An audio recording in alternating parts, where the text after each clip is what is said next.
Presta atención a la siguiente escena, pues aunque es realmente divertida y cómica, esconde un secreto que nunca se reveló al público, y cuando lo conozcas, no volverás a ver de la misma forma esta película. Señor gendarme. Se trata de la cinta titulada ATM a toda máquina, dirigida en 1951 por Ismael Rodríguez, quien tuvo mucho que ver con lo que te voy a contar a continuación. En esta escena vemos a Luis Aguilar y Pedro Infante yendo en vano a tratar de levantarle una infracción a esta linda abuelita. Mire, abuelita. Yo no soy su abuela.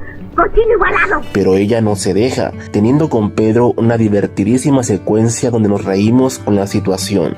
Sin embargo, a pesar de lo mucho que todos nos reímos con esta escena, en realidad, la actriz Amelia Wilhelmi no les estaba pasando nada bien en la vida real, en especial en esta escena.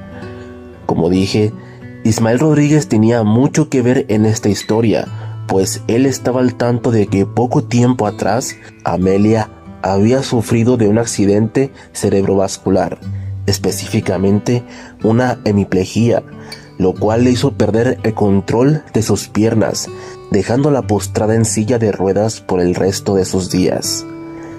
Amelia Wilhelmi estaba realmente deprimida, devastada.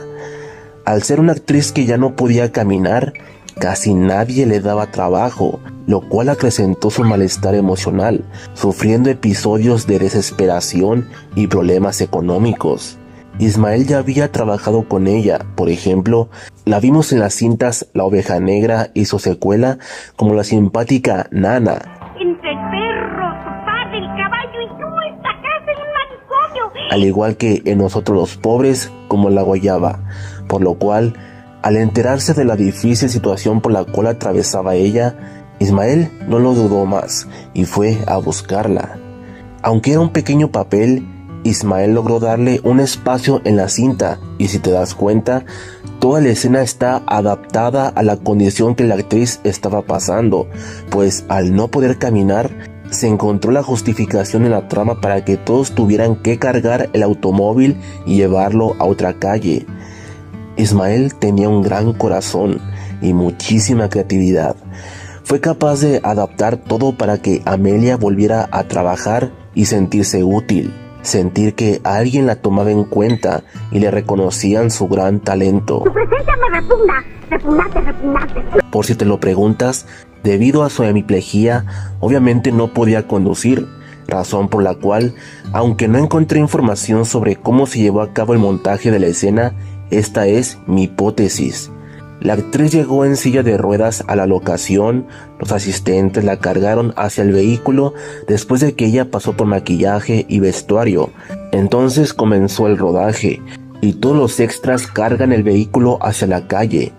Se filmó la secuencia con Pedro y al final pudieron suceder dos cosas: o utilizaron un doble para que él condujera el automóvil en esta escena, o simplemente jalaron el vehículo con Amelia a bordo de él, lo cual pienso que es lo que realmente sucedió.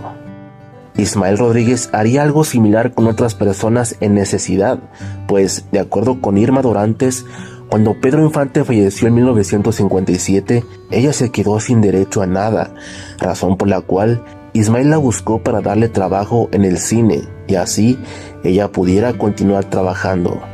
En opinión de muchos, y yo mismo comparto esta idea, aunque Amelia solo apareció pocos minutos, la escena es tan buena que casi se robó toda la película. Le perdono la infracción. ¿Cómo que le perdono la infracción? Entonces le voy a levantar la infracción. Nomás me dice por qué. ¿Por qué? Pues no importa la edad que tengas, esta escena te hace reír sí o sí. Ella es tan carismática como Pedro, y curiosamente, ambos nacieron en Mazatlán, Sinaloa.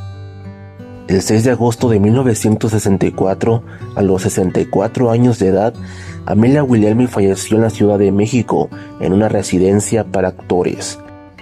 La magia del cine es tal que, a veces, detrás de una escena tan divertida, podemos ignorar lo que en la vida real sucedía en la vida de los artistas que fueron parte de ella. Entonces, te pregunto lo siguiente: ¿qué opinas ahora sobre esta escena ahora que conoces esta historia? ¿Qué te pareció el gesto de Ismael Rodríguez?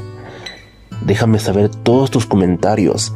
Si este video te gustó, agradeceré que le des clic en compartir y le des un pulgar arriba. Todo eso me ayuda para seguir trayendo para ti las historias del cine mexicano. Muchas gracias.